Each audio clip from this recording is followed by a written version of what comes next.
McGann gets called out. Are Jeff and Jessica on the rocks? And Bobby and Kerry, the saga continues. Come on, let's talk about it. We're talking Pearson after show. You're tuned in to AfterBuzz TV, the ESPN of TV talk. Now, let the buzz begin. We're back at it again. Yes, we are. Another amazing week of some Pearson. How are you doing? I'm doing great. That is good. I'm loving it. It's your boy, Tenere Williams. I'm here with my co-host, Miss Jackie Nova. We are talking Pearson Season 1, Episode 6, The Donor. Bringing that heat once again. Man, another great episode. We have a good one for you guys today, because obviously you guys saw what went down these last couple episodes last week as well as this week. I mean, some stuff is getting revealed. Yes. Starting to put things together where you're like, ooh, things are getting real. That's what I'm talking about. And we're seeing some things kind of turn with some of the characters here. So we're going to get into it. Just to let you guys know, we got our special segment coming up. We'll have a You're in Contempt. Want to hear from you guys on that, because I got some contempting moments to talk about. We're gonna have some news and gossip, and of course our show predictions. But before we get started, overall thoughts, Jackie, of the episode. Oh my God. Okay. I enjoyed this episode because finally Bobby is not in this, like, in debt and in the heels of McCann. Like, finally in the shadows, because, you know, McCann always came up and he was always like over him. And I mean, he's the mayor, dude. Like, take over. It's like, finally. He just kind of have that I don't give a attitude. Yeah, he's like, well, you know what? Whatever you have that's on me, I don't care. Right, for sure. We're going to get into that for sure. For me, it was another great episode. I like the fact they kind of dove into Jeff and Jessica, you know, their relationship a little bit this episode. That was sweet. That was sweet. But like you said, coming back to McCann, I think things are about to hit the fan going forward. I mean, they kind of already have, and then going forward, I mean, they're just setting us up, you know, for these next couple episodes to really, I think we're about to go to war on some stuff. So it's going to be very, very interesting. So let's get things kicked off. Let's start with the McGann issue, because I mean that was pretty much one of the principal storylines of tonight. So we start off with Jessica going. Well, first of all, let's even back up. Beginning of the episode, we see Angela coming outside with her boys. They see the development trucks, and she's like, "Wait a minute." I thought we had, what was it, the 90 days? And they're there early. I guess they were there after about like 30 or so, because she was saying like, hey, they're not supposed to be here for another 2 months. Yeah. So I'm assuming probably after about 30 days, they start showing up, look like they're about to start wrecking shop. And they're like, what's going on? So Jessica has her confrontation with McCann, and you know, it was, she goes in normal Jessica style, just guns a-blazing, confronts McCann about it. Realizes that he's in debt with the Chinese guy that we saw. Albert Chan. Mr. Chan. Mr. Chan. 30-year-old billionaire. Hello. Man. And now he wants to take over Chicago. Oh, yeah. He said, I'm here. I'm through running the streets of Macau. I'm coming to Chicago, buying up everything. Yeah. So we know that McCann is in with him, and he's obviously indebted to him because he's probably using Chan's money, or Chan is trying to finance all this stuff. And, you know, McCann's kind of in a hard place. This guy's pretty much calling his bluff, like, hey, I'm going to need my stuff, you know, this land or whatever these projects are. I need this to get started. I don't need no more delays. Yeah, there's no more delays. We want this done. Right. So, that's why Pearson had Miss Pearson gets in there, finds this out, and was like, we got him hemmed up, Bobby. You know, like, you can use this. She actually said this. You can use this to your advantage as mayor, since you're coming up for re-election, and you can break away from him having these financial chains over you. And it's so funny how, like, Bobby did not really believe Jessica Pearson in the beginning, when she was just like, you realize McCann is very shady. He's in with Chan, so this is what you need to do. And boom, and do it. Right. And he's just like, he had to just go to McCann himself, because he just did not want to believe it. I mean, because he's been part of the family for so long. Right. I think it was probably one of those situations, like, you know, when you're with whether it's in a relationship or so maybe someone's a good friend and maybe you have some sign, but you just don't want to believe it. Yeah. You know, I feel like maybe Bobby was like, oh no, he's good to go. He's got these projects, all this stuff. And come to find out, you ain't got none of your own money. Like you don't own, he said, you don't own the land. You don't own the buildings. So I think at that point, that really empowered Bobby. Like, who are you? Who are you? Yeah. Who are you to say something about me? And if you do, we both going down. And at this point, he's like, I don't even care. Like, go ahead. Like, show the, you know. Did you see it? Did you see McCann's face? I know. Oh my God, I love that angle that that they did with you know DP all the way, man. Oh my Lord, and the director, how they did that shot. It was just like a little lower down to show the inferior. Right. Yeah, like he was just like scared. You saw it in his eyes. Because he doesn't have any more. I mean, he tries to bring his old school stories about his dad and the way they used to do things. And, you know, Bobby's like, God, that's not me. Like, I never want to do all that. You need blind, you know, McCann was like, you need blind loyalty and all this stuff. He's like, whatever, man. You know, first of all, you can't talk like that when you have no leverage at all. I mean, like you said, if you're trying to use this money and all these big backers, you don't have it, you know, and like you said, the only thing you have now is this thing, you know, obviously even in terms of what my dad did to Tommy Deal, killed him, and or really, you know, Nick, sounds like Nick went out and, you know, actually did the dirty deed, but he's just like, you can tell he's just tired of it. He's tired of it. And when someone's tired and they have that attitude, like, I don't care, that's a dangerous person, because you're like, what can I hold over them? They don't. Exactly. Yeah, McCann looked very defeated. Oh, yeah. Very defeated at his office. I think it's... And he walked in so ballsy, too. Like, move out of the way. He said some stuff that I'm going to say when it comes to contempt. Oh, okay. Because he's in contempt of a whole bunch of stuff. Yes, indeed. In this episode. Yes, indeed. So, yeah, like you said, he could tell. He's like, oh, I don't have the reins on him. Like I do. He's trying to break free. In fact, he told him, he's like, get the hell out of my office. Like then I was like, I literally was screaming at the TV. I don't know about you guys, but I was just like, oh, here we go. We were both screaming out there. We're like, he's like, get the bleep out of my office. I was like, Bobby. Good for you, Bobby. Go put Good me down. You know? And then, you know, we kind of, it's interesting because we go from, obviously McCann had been financing a lot of his campaign and helped him get to where he was, and then we see Jessica and Bobby going out on basically the fundraising trail, going to talk to a lot of the big dogs in Chicago who have Steiner and Tom. Was it Lautner? I forgot how you said it. The one that was sitting behind the desk and who, you know, he said, well, Jessica was talking to him and he said, like, yeah, we don't have time to keep Mr. Alan Steiner waiting. Yeah, so. there was Tom. I didn't. Yeah, it's the TV was acting a little bit funny. Yeah, we had a couple technical difficulties just out there where we'd be getting into it and then TV would kind of skip and we were just like, wait, what? But he definitely looked mobster. But yeah, he was, like you said, they're hitting the trail, getting their own money so they can basically sever away from McCann and then he'll really be out. He's out, but he doesn't look happy. So I think he's gonna try to do something. He's definitely not the freaking way right in there. Yeah, he's definitely not the one to go down without a fight or kicking. So I think if he sees it coming, I think he's just gonna be like, well, I'm gonna pull out all the stops and do what I have to do. So like you said, or even for next week's episode, you know, they were showing a video, looked like some kind of tape or something, you know, and it's like, you know, we'll see. But oh man.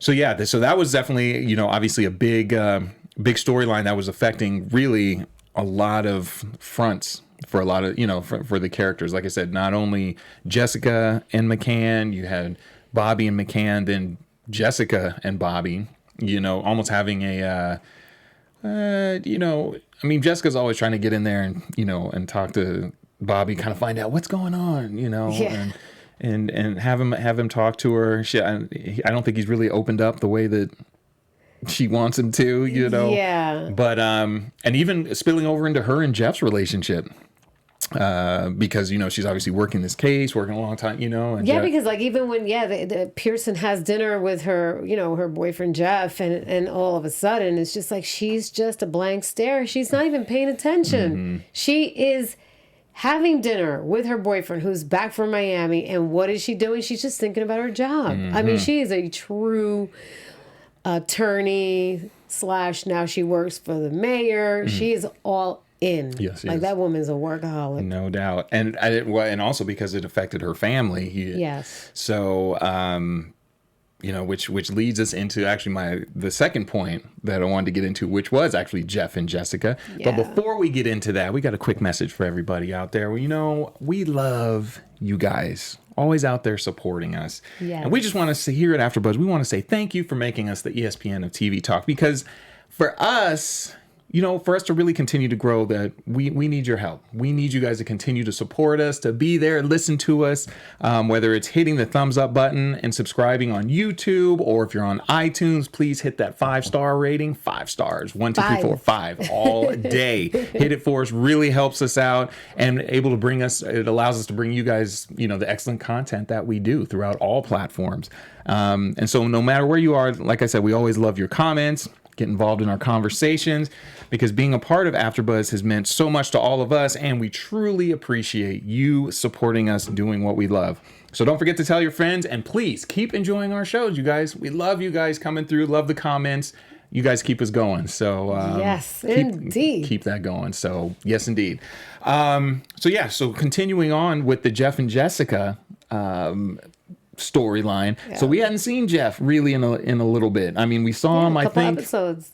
I think at episode 5 or last episode, he ended up, we saw him at the very end as Jessica was kind of having a little moment with Nick, and she was opening up about her ex-husband having MS. Which it looked a little sweet, I was gonna say, she was having a moment, and I was gonna say, if Jeff's getting out the car and he's seeing them kind of, they weren't like hugged up, but it was definitely kind of an intimate moment. Let me tell you something. I think Nick's I've been saying it from the beginning, he's got some kind of little hots for Jessica. And I think that moment where because during that, I mean, not to go back to all of last week, but last week he was saying, you just never open up. So she finally did at the end of the episode. And then here comes Jeff coming in. So it was just like, you kind of felt like, oh man, you're bursting Nick's bubble. But this episode opens up with them at the house, having like a little moment, looking like all lovey-dovey. Super lovey-dovey. She misses, she calls in sick from work, talking about, I'm gonna be out of pocket, and Yoli like, ooh, like, girl. Yoli's like, girl's having fun. She's out of pocket. This woman is dead. Here we go. So they're having their time, and then we get into the situation with a couple confrontations that they had. I don't know if I'd call them confrontation, more like, conflicts. One, when, like you said, actually the dinner scene you were talking about, and Jeff is like, hey, are you even here? I'm talking to you, talking about you coming to Miami. And she's saying like, hey, I'm worried about my family, all this stuff. And Jeff drops a bomb like, did you hear that bomb he dropped? Like, you don't know them? Like, they're strangers. Like, what? I really found that so shocking because he seems like a really lovable guy, a family guy, but no, he's a little selfish. And did you notice though, even when Angela came over at the very beginning, when she was just in the neighborhood and said, I'm dropping by, like his face when he saw her was just like, who's this hood rat? Exactly. Like, was she expecting you? And then, she came and she was like, oh, I'm sorry. And then even when he was in the kitchen and she was like, hey, nice to meet you, when she was leaving, he was just like, gave kind of the quick head nod and drank his coffee. Cold. Yeah. When there's a family member that has a boyfriend or something or a girlfriend, and when they're being cold. And that was like, immediately I was like, okay, he does not like her family. And I'm thinking like, is he thinking that, man, this is the source of why she's not present with me? Like you guys, like, you would know. Yeah. And it's like you said, it's a tough situation, but, they had that conflict, and she obviously comes back, says like, hey, you got to accept my family. If not, then we got a problem. My family becomes your family, and if you know what? Good for you, Jessica Pearson. Because that's the way it should be. When he said families first, is he kidding me right now? When he said that strangers line, I was like, oh, even Jessica's face was like, no, that's not good. You're lucky we in this public place like this, having this nice dinner, because otherwise she'd be dropping bombs on that face. Yeah.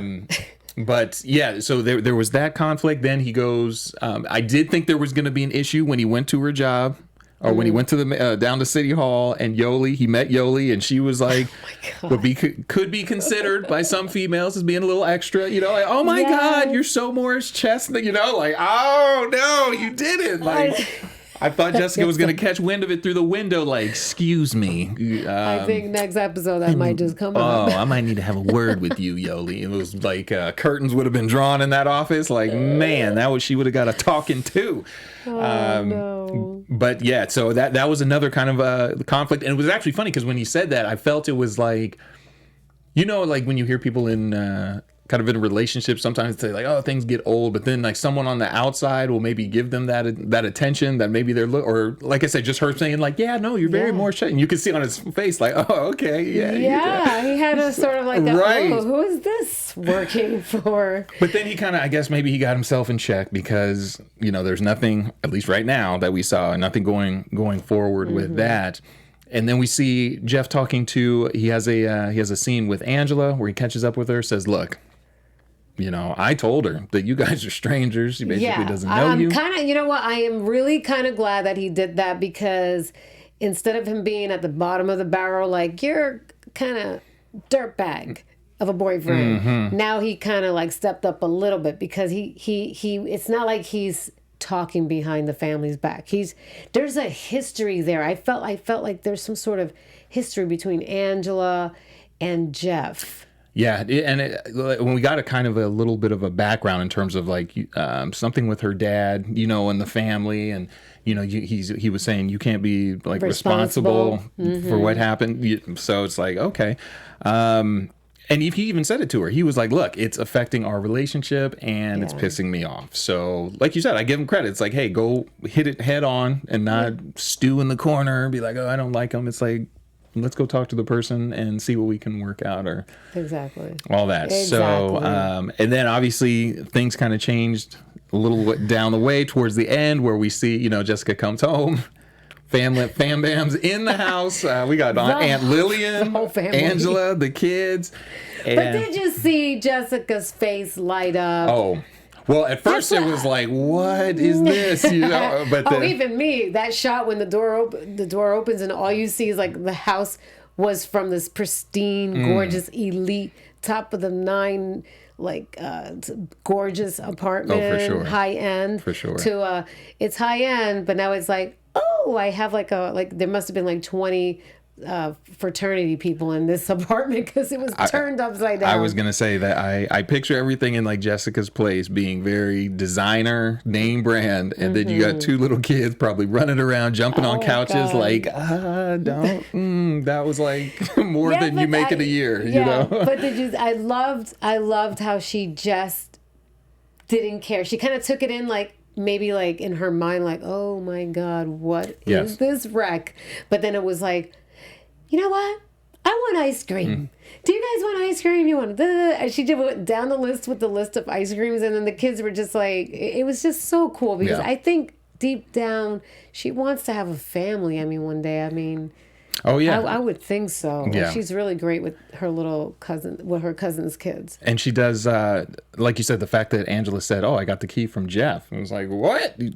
I guess he went down there. Was like, you know what? You guys just come on through to the spot and hang out. So that would look like there was a little bit of an amendment. Yes. Coming full circle in a good way. Jeff. You kind of recovered yourself. Exactly. Because out there, I was like, man, you might be on the outside. I don't care. You might want to head back to Miami a little early and maybe book a long term. Because I don't think Jessica Pearson gonna be playing that. She's not playing. No, she's not. No, she's not playing. So that was a good little storyline. So maybe we'll see a little bit more of him because he also, even though this wasn't directly, well, it kind of was directly with Jeff. He talks to Nick. When he goes and talks to Nick, which in a way I thought was maybe a little shade at first because I saw like the way he first kind of showed up. He was like, hey man, thanks for looking out for when I'm not here, when I wasn't here. And then after that, he kind of he stepped away from the car, then he came back and I was like, oh, when he comes back, I thought he was going to be like, but if you ever talk to my woman again. Yeah, if you ever get that close. But no, it was the total opposite. Right. I love that little twist. And he was just like, let me bust out the card. Like if you ever need to contact me, here's my, I'll check him out, his business card. So, but I still think there's a way that he just doesn't trust Nick really because he was already distrustful. Well, you know what? These lawyers like to keep their enemies close. So I'm thinking all that is going on, but he's gonna keep a close eye on Nick. Well, and I also feel they've probably dealt with those kind of people, probably either as clients or things, so that's why he was so concerned with. They're like, hey, you don't know these people, like what they're capable, Yeah. So it's probably like, hey, because I've dealt with, I've either had to defend them or things like that. So these are not the ones to play with. No. But to his credit, he's coming, got his woman's back. So it's like, all right, Jeff, let's do your thing macho. there. So there we go. And so moving on from Jeff and Jessica handling things, we go to another relationship. These two, everybody out there, I know you just want to be like literally whenever I see some Keri and Bobby, I just literally want to say these two right here just cannot get their act together. They can. It's like enough is enough with these two already. I mean, I Please. don't know what Bobby's got going on, but Kerry is just locked in. Like, I cannot have anyone else he should be walking around like I'm a stallion, type thing, because she was putting off the little photographer guy who was, hey, definitely interested. And she's like, no, I'm in a relationship. And she knows that she needs help. She needs to see a psychiatrist or something because this is not normal. And the fact that the mayor, when they were in the elevator, and he was getting a little mad when she said, like, yeah, I was dating him. We slept a couple times. And he was like clenching his fist, like, oh, okay. Like, wait a minute. Why are you getting... Bobby, you are You don't go sit down. married. Settle yourself down. She's your mistress who works with you. Like, what's up? Oh, and let's not talk about good old Stephanie, Mrs. Bobby D'Amato. Let me tell you, I'm so glad that Stephanie is, even though she's got MS and she's not, you know what I mean? She with all the injections, she's not totally with it. Her brain is not going anywhere. The woman's She's intuition is slick. right there. Especially bringing it into really the new millennium, like that first or one of those opening scenes when he was calling Kerry. She came in and he quickly, hung up the phone. As soon as he put it down, was in the bathroom, she slid right over to the phone, like, let me check this out. Who you been calling? And right there already the mind's like, okay. Comes home a little later in the episode, like, where you been? And he gets all like, well, I was here. Like, you can check out. You call him up. Like, when I'm defensive because I know I just got caught. I was gonna say, whenever someone starts firing off stuff, and you just like, I was just asking where you been. Right. You already know. Like, but she's being really smart about it. She knows something's going on, but she's being I kind of feel like careful. you said, I feel like as well, she has either some kind of plan or is waiting for the right time to, which I feel like we're just going to get in the men and women dynamic real quick. Yes. Girls are good at that stuff. They will hold it in, not say anything maybe at the time. And then when you least expect, because I know I've been on that end. Like, remember 2 years ago when, wait, what? Like, no, you gonna bring that up now? Like, oh, okay. Oh, you don't remember? You acted like, did it not happen? Did it not happen? I'm getting into it. Like, people like, well, what you going through? I'm just saying it was a very real experience. Let's just say, folks, that this is very relatable to Tenere. Oh, very much. When I saw, I was like, ooh wee. And like you said, she was very just calm at the moment, But it's gonna come back up at some point. And but these two, like I said, just when you think Harry's ready to move on. And like I said, this wasn't even, it's not like he's always kind of throwing game at her, but she was kind of on her own, was dating out there. We thought maybe, hey, she's, let it go. And then just sucked back in. And you're like, come on, Kerry. Like, Let me tell you something. He's like a vacuum cleaner. He just keeps sucking her back in. Man. And what? Yeah, that's so. I just gotta say something. Because ladies, come on. If you know he's married, I can get it. If maybe in the beginning he wasn't, maybe he hid the wedding ring and she just didn't know right away, and they got into it, and it's like, okay, but you know what? You now know he's married. You need to let the man go. He's not going anywhere. It just never turns out right.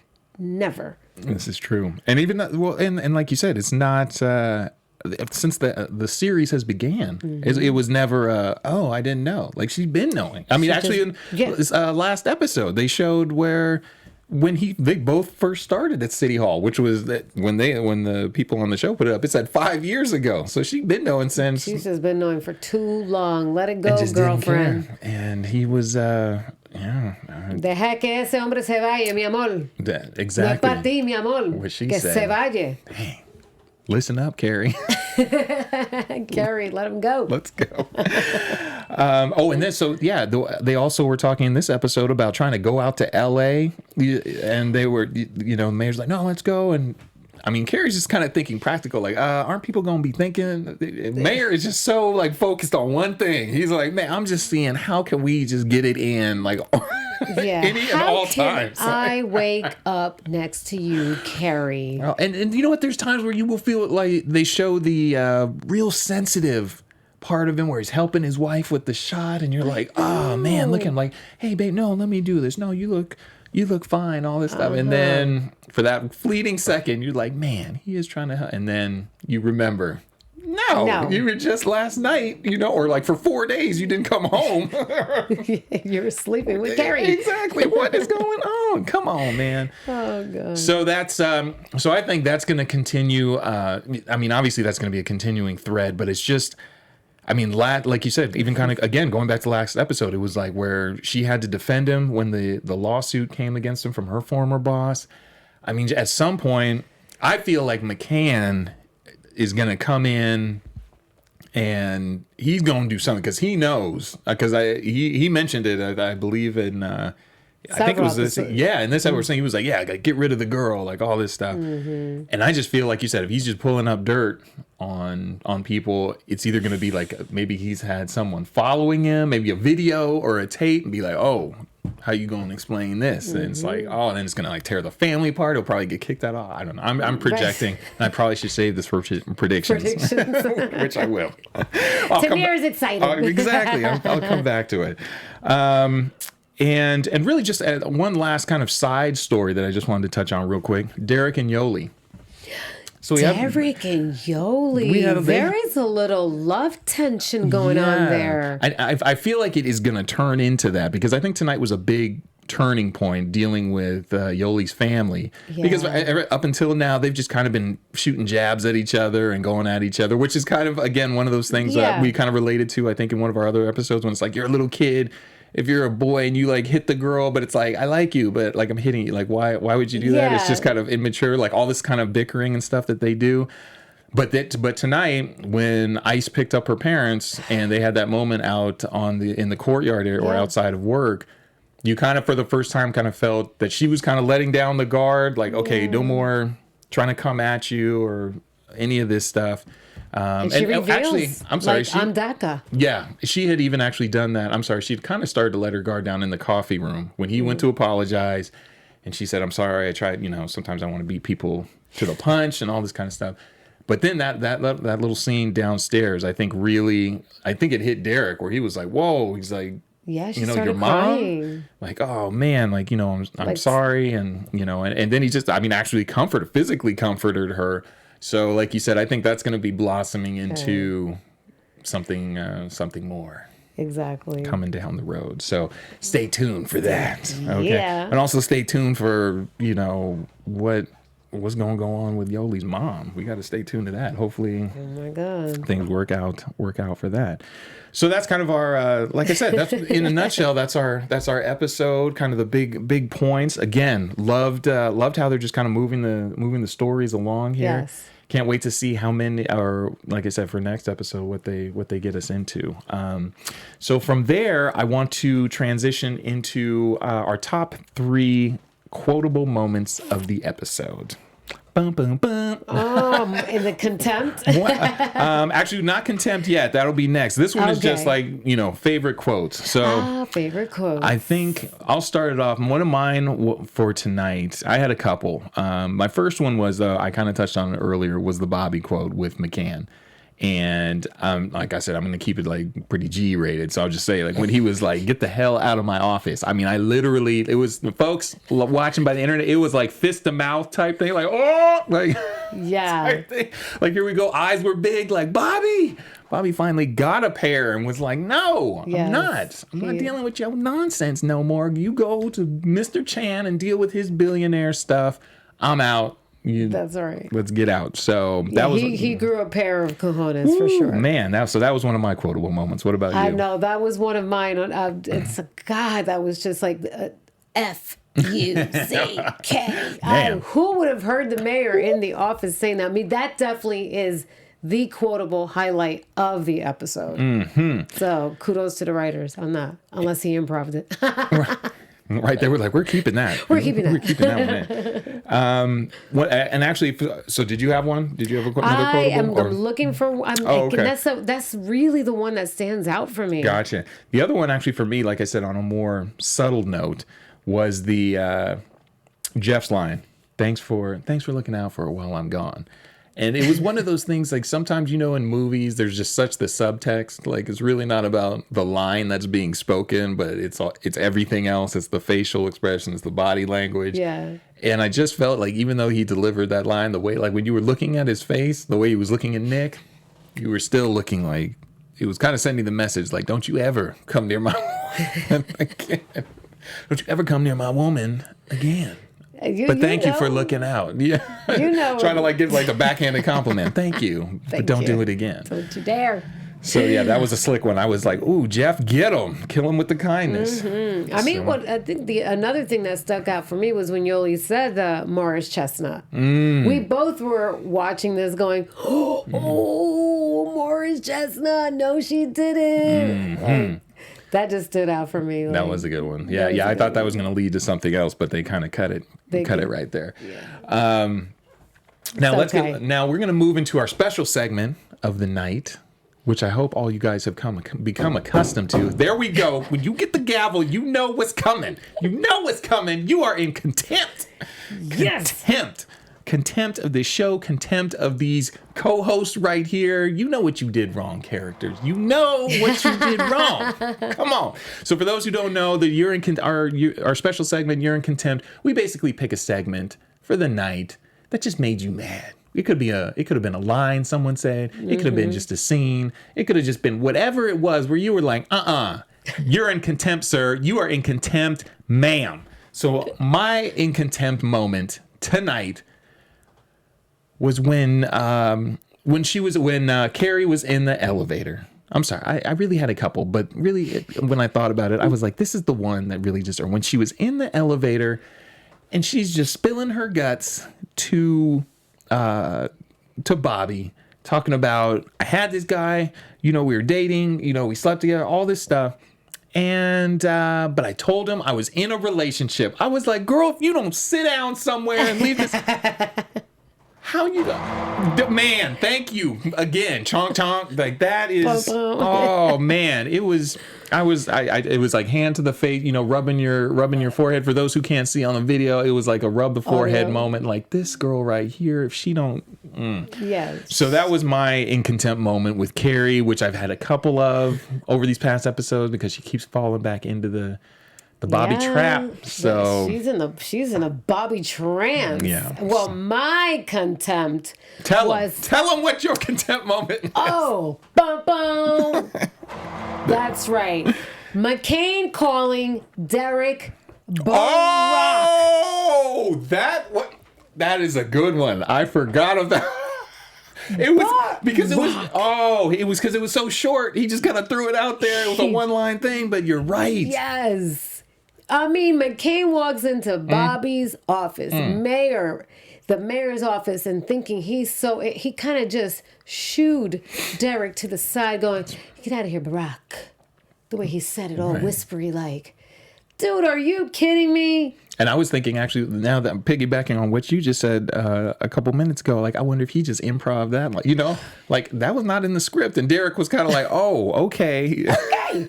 And even Bobby was like, that was not right. You're basically like, you're not right for doing that. That is a good one. That is definitely a contempt moment. I'll agree with you on that. So with that, like I said, you guys out in the internet sphere, whatever your contempt moments is, please let us know. Let us know in the comments, write in at the chat. let us know what had you in contempt just up in arms. Because there's always a couple in every episode. I just have like one more contempt. Oh, she's got two. She's got two people. Let them know, Jackie Nova. When Jeff says they are strangers to Jessica Pearson. Yes. Oh, no. Yes. I would have left that dinner table. Right. Because I'm sitting there thinking to myself, to like, for those who don't know, I'm married out there. And to say that, if I said that to my wife, you would never know. This show would, right? Exactly. It would be like, you guys would never know. You'd just be like, oh, what happened to Tenere? Be like, yeah. So there was a fatality in LA today. And unfortunately, it was due to a simple slip of the tongue, but it cost him his life. So he is no more. Yeah, no, and to say it so straight faced to him, he was looking right at her like, you don't know them, they're strangers, and she was just like, this. She told him. She told him where to go. She couldn't even say on USA because, yeah, that was. I was looking like, oh, Jeff. That was not the best choice of words. So, well, we appreciate you guys chiming in on the You're in Contempt moment, and we're gonna move into our news and gossip. Yeah. TV news. Hey guys, so I just recently found out, and thank you to IMDb Pro, that Gina Torres, not only is she the lead actress at Pearson, she's also an executive producer. What? Gina doing big things. Shout out to Gina Torres. Shout out to Gina Torres. Yes, she is. And directors Kevin Bray for 2 episodes, and we've got Emily Levestetti, another director, for 1 episode. And also known for Suits. So it seems like a lot of the people that are filmmakers and like the directors and who's behind the scenes also have worked at Suits, which it makes sense because Pearson That's where she came from. Yes. And even actually last week had the shout out to, or the kind of the homage to Suits, because they had Harvey Specter on there. Yeah. Gabriel Macht, who plays Harvey Specter, you know, she had a phone call with him when she was working with the lawsuit with the city. And so I was like, oh, look at to see Harvey. So for those of you who are Suits fans out there who followed Jessica from Suits to Pearson, that was always nice to see. Listen, there's like 7 directors on board. There are 7 writers on board, and I can go on naming all of these, but there's so many. I'm going to have to dedicate. There's 14 producers on board. Well, it definitely, it's incredible. People putting in work, and we the fans love the show. So we you guys do love the show. Keep it up. We appreciate it. We appreciate it. Yeah, so that's my news because we got to keep it really short. But no problem. You just go to IMDb Pro, go to IMDb if you don't have IMDb Pro, and you just type in Pearson. And I'm telling you, you can see the whole list of all the directors, all the writers, all the executive producers, the casting director. So it's not kept a secret. You can just type that right in and you can find out. There you go. So you guys do that. Amazing. And again, shout out to Gina Torres doing her thing out there, not only acting but producing and just being a big boss, just like she is on her show. On her show. That pretty much she's all like, her characters. She's like, I don't even play a character. That's just me in real life. Yeah, that's just me. I'm just a boss. Pearson is Gina Torres, like in real life. So we're going to move into our predictions. Your AfterBuzz TV predictions. So I started to talk about my prediction earlier, but so I'll continue on that strand. So one, like I said, the one thing I'm predicting is this Stephanie, his mayor's wife, Bobby's wife, that she's going to continue on that, like being snoopy, prowl of, hey, something's going on, as she should, and like I said, I don't know if she's gonna hire a private eye or someone's gonna follow him, or like I said, going back to the McCann storyline, I felt that he is gonna bring out some stuff about the mayor and Kerry, as he feels that he's going down, things are crumbling down around him. So I'm like, is he going to bring up some stuff that's going to ruin everybody? I don't know, but I feel like he is, because he's not one to lay down and just take this going down. So He's going to come out guns a-blazing. So that's my prediction, that McCann comes out. And who knows? Maybe Nick might have to step in and maybe try to shut down McCann. Be like, hey, don't be coming after my brother or my half brother. Yeah, that's what I was gonna. Boom! God, I was about to say. Right into that. There we go. Nick is going to be in this even deeper, and he is going to somehow get rid of Pat McGann. Wow. He doesn't even like him to begin with. No, you can tell, and I just feel he's gonna fall for Jessica, and he's gonna kiss her. I feel like something. She's gonna be lonely. I feel like he's gonna kiss her. It's gonna be something. I don't know. Maybe he might like take a bullet for her or something. Maybe someone might try to. McCann people try to get Jessica, and he's like diving in front, like no. I would like to see. And then Jeff will be there, and he'll be like, "What?" And Jessica will be like, "Oh my God, you saved my life!" And he's gonna be like, "No, get this fool out of here." Yeah, I would like to. I would like to see Nick and Jessica together. Whoa! Yes. You heard it here first, people. Yes. Jackie Nova dropping bombs everywhere. Just kick Jeff to the curb. Black man, we love you, but boom. Slide in some Nick D'Amato, and wow. I just think they would. Wow. They're so different. I just think they would be more interesting together. So okay. I just think Jeff. I don't like this whole. Do you guys family agree thing. out there? Write in about what you think about Jackie's prediction there about Nick and Jessica getting together, and just Jeff being like, I don't know, he just gets sent out into space somewhere. And he's no longer in the picture. Oh no!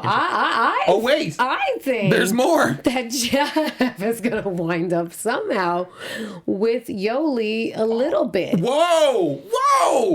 I know we're in episode 6, but this is the season finale going on. Like she's dropping major bombs. I'm predicting ahead. I was gonna say maybe even the writers are like, whoa, this Jackie Nova's got some stuff going on. Man, we need to bring her in the writers' room. Like, I will come in. Okay. Well, you guys, we appreciate you guys stopping by tonight. That's gonna do it for us. Again, great episode.